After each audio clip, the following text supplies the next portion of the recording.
Assalamualaikum warahmatullahi wabarakatuh. Selamat pagi. Berjumpa kembali dengan saya Ibu Dini Waryastuti dalam mata pelajaran sejarah pada materi masuknya Hindu-Buddha ke Indonesia. Masuknya Hindu-Buddha ke Indonesia dibagi ke dalam 5 teori. Yang pertama, teori Ksatria. Kedua, teori Brahmana. Ketiga, teori Sudra. Keempat, teori Waisa. Dan yang terakhir adalah teori arus balik. Tahukah kamu bahwasanya teori masuknya agama Hindu-Buddha ke Indonesia tadi dibawa ataupun dicetuskan oleh tokoh-tokoh berikut. Yang pertama adalah Van Loor. Dia adalah pencetus dari teori Brahmana. Yang kedua, N.J. Krom, pencetus teori Waisa. Yang ketiga, R.C. Majumdar, pencetus dari teori Ksatria. Dan yang terakhir adalah F.D.K. Bose, pencetus dari teori arus balik. Mari kita bahas satu persatu teori masuknya Hindu-Buddha ke Indonesia. Yang pertama adalah teori Brahmana. Pada teori ini dikemukakan bahwasanya agama Hindu-Buddha dibawa langsung oleh para kaum Brahmana ataupun kaum pendeta ke Indonesia dengan tujuan untuk memperkenalkan ajaran mereka. Teori yang kedua yaitu teori Ksatria. Pada teori ini dikemukakan bahwasanya agama Hindu-Buddha dibawa oleh para kaum ksatria, yaitu bangsawan dan prajurit perang. Ada di sini dikemukakan bahwasanya adanya penaklukan oleh bangsa India di Indonesia pada saat itu.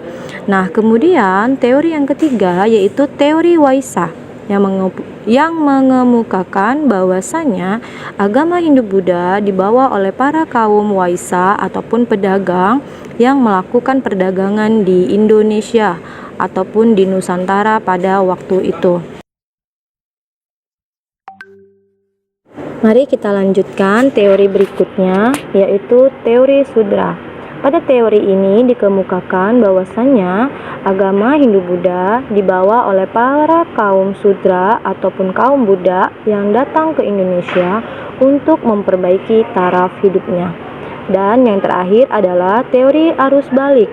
Pada teori ini dikemukakan bahwasanya agama Hindu-Buddha disebarkan oleh orang Indonesia yang langsung mempelajari agama tersebut ataupun budaya tersebut di India dan disebarkan kembali ke Indonesia.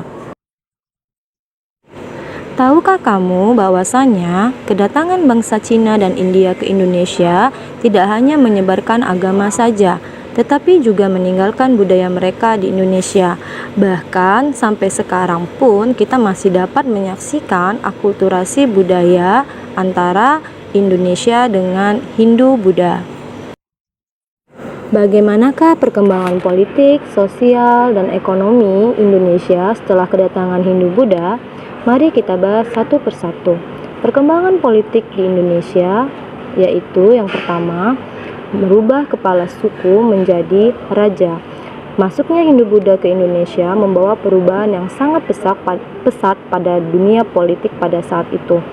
Yaitu salah satunya adalah pemerintahan dikepalai ataupun diketuai oleh seorang raja.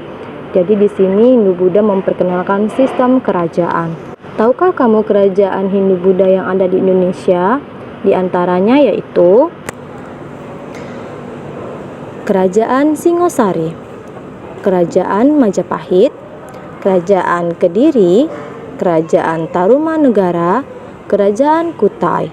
Itu kerajaan Hindu di Indonesia. Sedangkan kerajaan Buddha yaitu Kerajaan Sriwijaya, Kerajaan Kalingga, dan Kerajaan Mataram kuno. Selanjutnya kita akan membahas perubahan sosial pada masa Hindu-Buddha, yaitu Indonesia pada saat itu mengenal sistem sosial, pembagian sistem sosial yang dikenal dengan kasta. Ada 4 kasta di sini, yaitu kasta Ksatria. Yang pertama adalah kasta Brahmana, yang kedua adalah kasta Ksatria, yang ketiga adalah kasta Waisa, dan yang keempat adalah kasta Sudra. Nah, bagaimanakah perkembangan perekonomian pada saat itu? Perkembangan perekonomian tidak begitu besar memang pengaruhnya bagi masyarakat Indonesia, karena masyarakat Indonesia pada saat itu telah mengenal aktivitas perekonomian melalui pelayaran dan perdagangan jauh sebelum masuknya pengaruh Hindu-Buddha. Nah, bagaimanakah wujud akulturasi kebudayaan Hindu-Buddha dengan kebudayaan Indonesia? Dari segi bahasa, dikenal adanya bahasa Sanskerta. Kemudian, dari seni, kita dapat mengenal kisah Ramayana dan Mahabharata dalam pertunjukan wayang. Selain itu, kamu juga dapat melihat perkembangan ataupun wujud akulturasi budaya Hindu-Buddha di Indonesia dalam bentuk candi. Kamu tentu sudah mengenal Candi Borobudur, Candi Prambanan, dan Candi Muara Takus. Itulah beberapa contoh bentuk dari wujud akulturasi budaya Hindu-Buddha dalam bentuk bangunan. Apalagi contoh wujud akulturasi Hindu-Buddha di Indonesia? Silakan kamu identifikasi ya, dan nanti akan kita diskusikan di dalam kelas.